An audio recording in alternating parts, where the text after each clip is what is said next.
Welcome back to Contractor Evolution. Benji here at the studio. Igor is going to join me in just a second. As we say all the time on this podcast, business is a game you have to play for the long run. One situation you are inevitably going to face at some point or many points is an economic downturn, a recession, meltdown, whatever you or the media want to call it.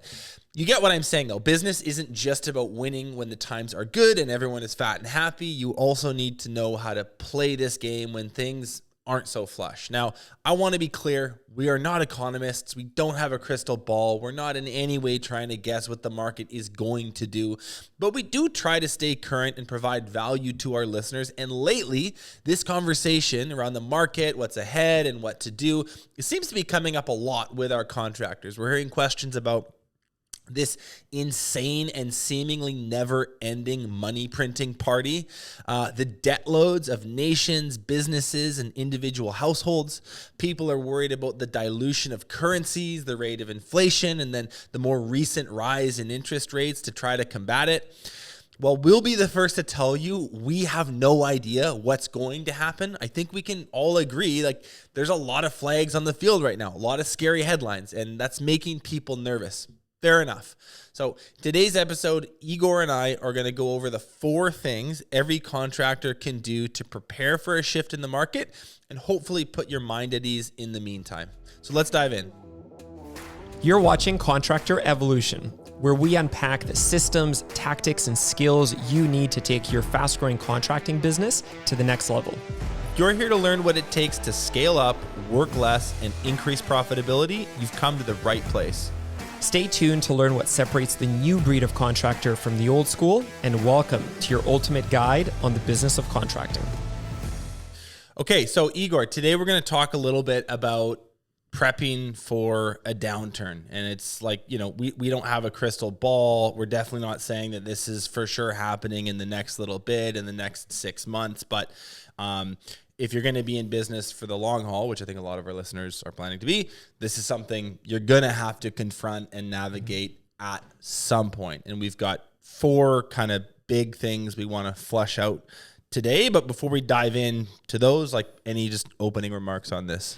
Yeah, so we're no economists, right? But we know that these cycles inevitably happen, right? We can't say whether definitively this is something that's going to shift in the next 5 months or 5 years, but it'll probably be somewhere within there. The thing I want to start off with is this perspective of this isn't inherently bad. I think there's a natural fear of it, or people say good economy or bad economy or whatever. It's a natural cycle. It's not good or bad. And there are positive things about both. There are negative things about both, but just from a mentality perspective, what I think is really unhealthy is to have fear or real negative emotions around this, because it's just all it means is you need to manage and navigate differently, right? And yeah, things might be tighter, I think is a right word, and you might need to be tighter in the way that you lead and manage, but you don't want to look at this as inherently a bad or negative thing. Thinking about it categorically in that way is while maybe satisfying and it simplifies it, it's actually not that helpful to you as a business owner. It's like you said, it's a changing landscape, and you as an entrepreneur need to change with it. Yeah. So what are these 4 things we're going to get into? Maybe lead this off with 1. Yeah, so I want to unpack kind of 4 core things that are really front of mind. The first one is even early on now, something that is really helpful to be mindful of is to be able to delineate your business into 2 different sides of the coin in terms of your people and all of the spending you do and all the initiatives that you have going on, which is what are true blue revenue drivers and what are all the things that are really great to do but are not fundamental revenue drivers. Right. Do you know what I mean by that? I know exactly what you mean by that. There's stuff that absolutely pays the bills. There's stuff that is really, really good to work on, and you should, but you maybe don't have the time or money to do that in a downturn. Yeah, and we talk a lot about a lot of them on the show. We do. Because inherently these are the things that are going to create real long-term success in business. But if we really boil it down, there are certain things, and just think about it right now, right? As you're watching this or as you're driving, think about the things in your business that drive sales and production. That's it. Right. What gets leads in the door? What converts these estimates into booked jobs? And what drives profitable production? right? There's a hell of a lot of stuff you probably do that doesn't fit within that zone. There'd be a long list. Yeah. And then within production, there's also stuff that is a lot more profitable than others. Even though it might not be, you might have stuff that you like to do that's outside of that, or that's good for the brand, or good for long-term growth or testing or whatever it is. But, right now, like when I think of our organization right now, like I know pretty quickly if I dive mentally into this, is like what drives revenue right now, right? And what are all the nice to dos. I could probably, saying this to you earlier, like I could pretty quickly trim, like in our case, 1.9 million bucks. Like this, right? Without any kind of big issue to the business. Yeah, and like the scale of your business is going to change that absolute number. But what you're saying is that there are things to not do in these times, and I think of like I guess the examples that pop into my mind is like if you're going through a rebrand, you're making your logo pop more, you're making your website sexier, you're working with a brand consultant, you're doing all this really cool stuff, which we would encourage when things are flush. Like, that's not as important as like getting direct response leads in the door, setting those up into estimates, converting those into sales so that you have a full pipeline and you can keep your people employed. Yeah. There'd be other examples you can come up with as well. Yeah, 100%. It's all this stuff that really creates improvement in the business versus what drives profitability today. That's the difference. And the reason I say that it's good to think about this and to be aware of it, I find that at least for me, it really puts my mind at ease a lot of like, if needed, I know that I can trim by a pretty significant margin and still keep the business rolling, though at a minimum level. What's your bread and butter? Totally.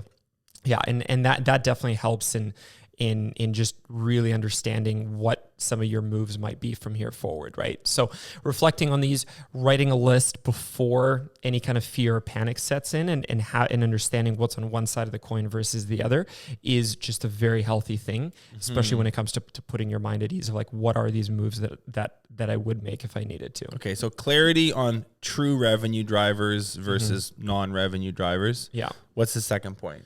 So actually, but sorry, just one quick thing before we get to the second point. I think that this is understood, but if needed, I may want to outline this.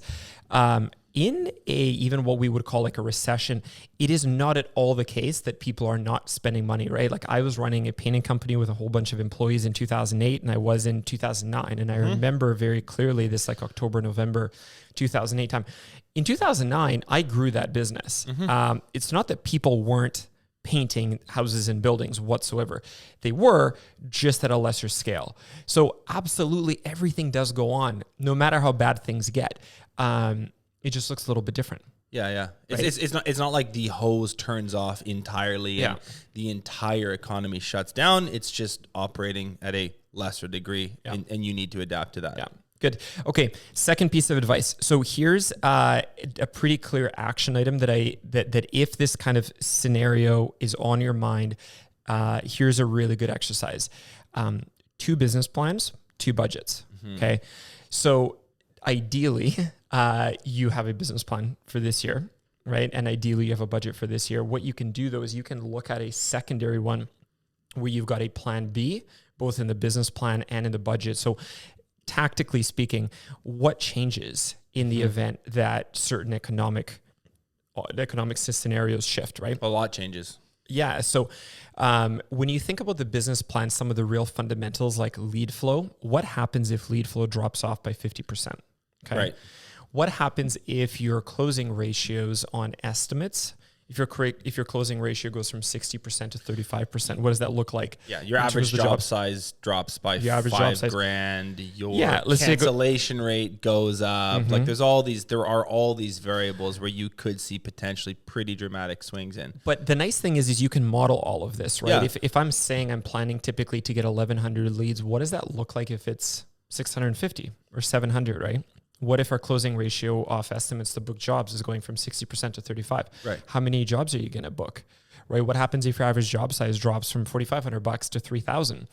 What does this look like for like a year-end revenue perspective? and you can map that out pretty accurately. And then from there, that's what I mean by 2 business plans. And then from there, we can look at a secondary budget, which now you implant that revenue into the new plan B budget. And then within your costs, you say, what can be trimmed, right? And chances are you're going to be able to find a lot if you really come to terms with like, how do you run your business in a most basic level. There's typically a lot of stuff that can be trimmed down. There's where you keep it rolling. Yeah. I heard one of our members at Winter Summit, his name's Mason Marquis. Shout out Mason. I remember he got asked this question on an expert panel, and he had a lot of great thoughts on it. But one of them was like, I'm very, very clear on who my skeleton crew is. Right. And that's sort of like, I don't know, scary language, or it sounds a bit harsh, but it's like, it's true. Like, he does know like the players on the team that are absolutely essential versus everyone that he wants to have and would have were things different. But like, these are the project managers, the crew members, need my office manager, maybe this other person, salesperson for sure, all this extra stuff, can't have it. And he's gotten clear on that. And that's what we're saying here is like, get clear on that before you need to enact that plan. So here's just some important context setting on this front, right? This whole thing is a game of getting to the other side, as I like to call it, right? So this isn't like a time to be improving in the business. It isn't a time to be having high margins, to be making a bunch of money and investing. This is like, how do you get to the other side as conservatively as possible? Right. And in that, there is so much stuff that doesn't need to be done, right? You're not looking for big improvements here. There's people even on the list you said, man, I would say like there's roles like, how much is this office manager needed versus how much can people pull up their sleeves and get a bunch of that stuff done themselves. Yeah. Do you need to be driving a Platinum F350 diesel around, or will a Prius do for you or for the sales guys? Do you need that big fancy office and warehouse, or can certain roles work from home and the business move into a smaller warehouse, whatever it is? It's like, how much of this stuff, like, what do you need to be happy, to have a good time running your business, to have a good time with crews? A case of beer in a parking lot after work isn't that expensive. Like, there's ways to have fun, to have a good time, and to run the business at a baseline level, and to be able to last into the long haul. Yeah, it's not like all you're saying, man, is like, it's not about expansion. It's not about growth. It's not about innovation. It is about survival. And it's like, when you get to the other side of whatever you want to call this, the meltdown, the chasm, there is going to be, huge opportunity. There's going to be huge market share available for you to capitalize. And then you can get back into the swing of things like you were before. But this time, and we're encouraging you not to look at it as good or bad, just different. But this time, however you want to call it, is about survival fundamentally and not much else. Yeah, you're 100% right. But there's one important addition. You talk about the chasm. Here's the thing. You don't know how wide that chasm is. Right. That's the fundamental principle. You can't see it. There it is there. Right. Like, yeah. And I want to talk a bit about cash reserves and stuff in a second, but you don't know how long you need to last for. Right. So to play the conservative game and to go right down to weed the garden, so to speak, go right down to the basics where you don't know if it's going to last a year, 2 years, 5 years, 7. But if you're prepared to last 7, and it goes for 3, you're golden. If it goes for 5, you're golden. If it goes for 6, you don't know how wide that chasm is, and that's the thing. So what you find is a lot of the really good leaders and executives, they will go pretty extreme on the trimming of very quickly. Why? Because they understand the fact that they don't know how wide that chasm is going to be, and they're right away prepared to last for the long haul if needed in that. And what they know is that the rest of the competition is going to fall off one after the other, after the other, after the other, right? Can I just ask you something though about so let's just look at the last 2 years. I'm kind of putting you on the spot here, but like, you look at like COVID, there were a bunch of companies that maybe did this to too much of an extreme. Like, they kind of cleared house. Like they fired like 70% of their staff. I'm not going to name them, but we know people in the industry sort of this huge, like, get rid of everyone. It's a total meltdown. And then 3 months later, they were like really regretting that they had done that because things were back to normal relatively quickly. Like, what's the balance here? So let's just get clear. What constitutes, like we're throwing around some big terms, right? Like meltdown, a recession. These are pretty serious terms, right? Like we're nowhere near that right now. We were never near that in COVID. It's just you got to be clear on the economic indicators and exactly what's going on in the economy, right? Like right now, we're not close to that by any means, but there are certain indicators that are worth, I would say, keeping an eye on. Sure. Which is why I think that this conversation is relevant and why it's important to keep some of this stuff in mind and to be running two budgets and to understand what is pure revenue driving versus what isn't, and some of this other stuff that we'll get into. But you want to know like what is truly like a massive, massive concern versus like a stock market panic. Right. We're not talking about a stock market panic here. We're talking about like economic fundamentals. Yeah. Going down through the floor. Right. We're talking about like extreme inflation. We're talking about massive devaluations of currencies. We're talking about huge interest rate increases, right? Like if the interest rate goes to 13% and inflation is through the roof and we're seeing devaluation of Western currencies all over the world, yeah, like that's not going to blow over. I guarantee you that's not going to change in a year. Right. With COVID, it was perception of what the forward world's going to look like, but fundamentally in that time, not a lot had changed. Intact. Yeah, totally. Things were intact, right? But if we see some of these things that we were just talking about, that's not something that's going to blow over. Yeah, like COVID did. You're saying know the difference between those two things. You need to know the difference between like mass scale like human panic and economic fundamentals that are falling through the bottom floor. is dropping out. Yeah. Okay. Yeah. What's the third thing that you'd have a smart entrepreneur really be aware of? Yeah. So we talk a bit about like a skeleton crew, if you will, or I would say like kind of trimming the fat, weeding the garden, whatever you want to call it. But this distinction between like what is truly revenue driving, what isn't versus what isn't. One thing that business owners sometimes miss is that you cannot just get rid of a bunch of your people quickly. Yeah, there's rules around and this. Without a cost. There's rules around this, right? Yep. And the two countries, Canada and the US, are both different. Every state and every province is a bit different. But you should be at least aware of, in your state or province, what are some of the rules for this, right? When you look at the current structure of your team, like their age, their tenure, salaries, the actual positions and roles that they're in, what's right now, if you had to trim X number of people, how much would that cost you in severance? Where would someone find that information out? You'd want to talk to your general legal counsel, like your general lawyer, or more ideally an employment lawyer within the firm. Right. And you can show them the structure of your team. So here's who we have, their salaries, their roles, how long they've been with us, and get a pretty accurate assessment pretty quickly of what it would cost to actually trim this team if I needed to, because it might not be as simple as you think. So again, if you're going to form a plan B budget, if you're going to form a plan B business plan, just to put your mind at ease. Right. If you're going to be thinking through what do I need purely just to drive revenue at a basic level versus not, this is also a consideration. There's some financial implications downstream of these decisions like this, where it's like, hey, there's a cost to trim. Correct. Yeah. There's a cost to trim.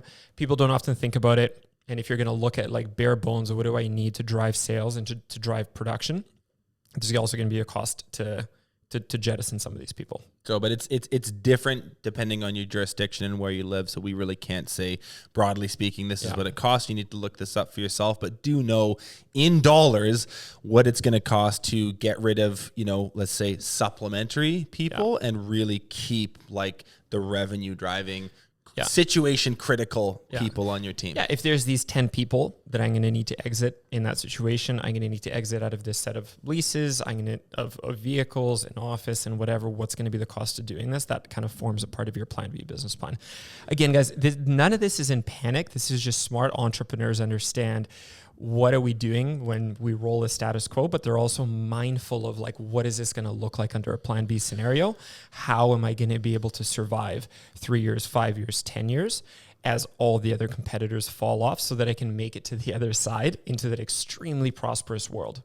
It's a really good point. Just because you plan this stuff or you think it through or you kind of write a document on it doesn't mean that you will have to enact 100% of it. Not at all. It's good to be prepared, and it puts your mind at ease over the short term. And I think that's what we're saying, more than like go do this stuff immediately if it happens. It's much more of a thought exercise and a prep thing. Yeah, I mean, this is like fundamentals in everything, and like sports and military and business and everything. Like when you're prepared and when you're thinking clearly, you're going to make way better decisions than what you will like at the time of under time pressure and panic. Yeah.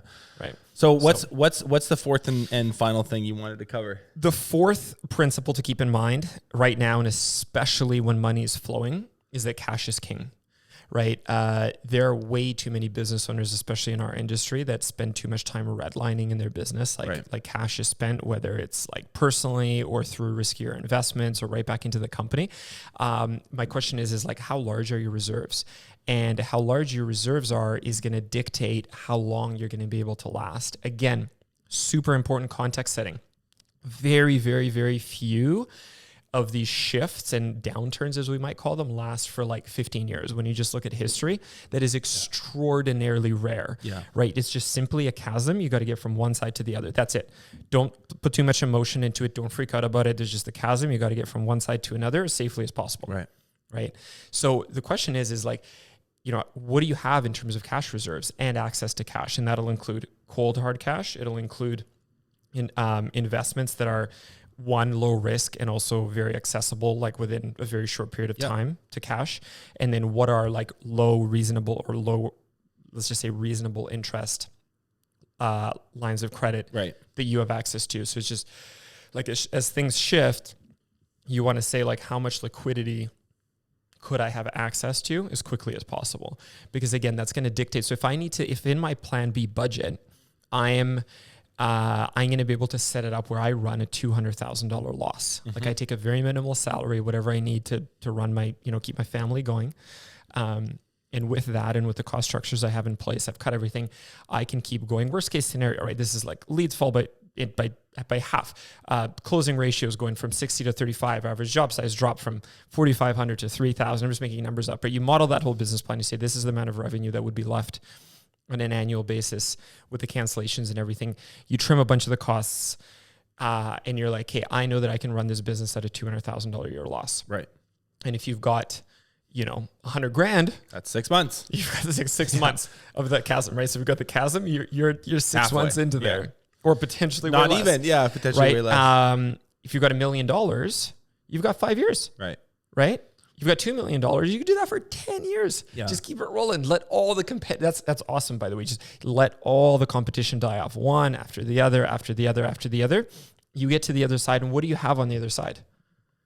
You have a huge opportunity. Insane opportunity, right? They say like the richest of the rich have generated their wealth in that time coming out of downturns, because the economy starts roaring. And most of the competitors have died off. And you're at the beginning of a curve, And you're at the beginning of the curve with very little competition, right? So that's the key, right? Is like you find like you gotta really. It's just like how personally people say this, right? Like live below your means, right? Spend a fraction of your income.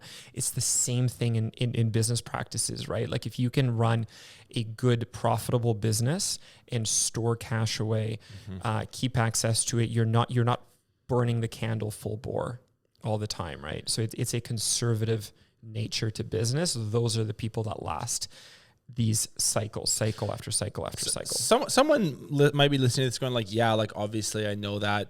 I learned that in economics 101. Like that's a textbook answer. Of course I'd like more cash, and of course I'd love to have these fat reserves to get through get across the chasm with. But like, let's be realistic. I need to invest in things. My payroll's this much. Like I'm growing right now. Like, is there a reasonable sort of benchmark, a number, a percentage of revenue, like a way to like think about what your goal should be if you're trying to put away cash reserves in preparation for something like this? Yeah, like cash structure wise, every business is quite a bit different. Like a really good example is like AR. You'd have some businesses run on a lot of typical AR. Let's just say you do like a lot of insurance work. You will need a lot more cash around than somebody else, right? But if you've got very low AR and AR cycles, you might want as a baseline about 10% of annual revenue sitting as very easily accessible cash, right? As hard cash or cash as plus LOC and like other stuff? As actual cash or cash equivalents, right, that you can convert to cash very quickly, okay, right? Plus you load up as much LOC as you possibly can. okay, right? If you have long AR terms and you typically have a lot of AR sitting on the books, that number is obviously going to have to go up because like you don't have access to the cash coming in like right after you invoice, right? So those are some things to keep in mind. But the principle is the people that are going to last and the companies that are going to last through these cycles are the ones that are conservative with their cash and their cash planning, right? And not the ones that are like spending every dollar, whether it's in the business, investments, personal, whatever. Cool. Right. So anyway, those are 4 things to keep in mind. Again, nothing changes today. Things are full throttle. The housing market's full bore. Interest rates are still extraordinarily low. But if this is something on your mind and if you want to put your mind at ease, these are 4 very practical things that you can enact right away. Start to think through, spend a day in Excel mapping some of these things, be putting some thought into it. It'll go a long way. I think at 1, putting your mind at ease, and 2, just in case giving you need a really good plan when you're actually thinking clearly right now. So anyway, that's that. A couple closing thoughts I just want to put out there. Again, this mental game, right? Like this is not a good or bad thing. If you're going to be in business for a long time, like decades to come, you are by definition going to go through a bunch of these. I can promise you this. I can guarantee you. Yeah. Right. So you got to get good at all these different types of markets. It's just a different strategy. It's a different game. You're not going to die if you're not driving a nice F350 Platinum. Right. Drive a Prius around for a few years, you'll be all right. Priuses aren't even that cheap anymore, man. You got to pick a different car. Okay, like a Chrysler Neon, 2007. Yeah, totally. So anyway, great players, like just like in sports, right? They're not only good at offense, they can play defense just as well when they need to, right? And long term, think about it. Like, yes, like public perception of what has value, the housing market will crash, stock markets will crash. But at the end of the day, assets have asset value. And when you get to the other side, they're still there, right? Stocks can tank, or the housing market can tank, but a good building that brings cash flow in is a good building that brings cash flow in. It will come back to value. When you look at the stock of like CN Rail or a railroad company, they own rail cars, they own the railroad, they have a management team. Yeah, their stock might go to like a quarter of what it is today, but it will come back. Still there. Yeah. The railroad's still there. Yeah. Those rail cars aren't going to disappear, right? I see what you're saying. So you got to keep the cool head and maintain the bigger perspective, right? These shifts happen all the time. Like just look at a historical curve of the S&P, right? It goes up, it goes down, it goes up, it goes down. It's just a part of life and a part of business and a part of human nature. So it's all good. Cool. Awesome. So that's that big picture. Be conservative, be humble. Do not burn the candle all the time, and you're going to be in it for the long haul. And that's how winners are built over decades. Thanks, man. Thanks so much for watching this episode of Contractor Evolution. If you've already subscribed to our channel, consider sharing this episode with another contractor who you think needs to hear it.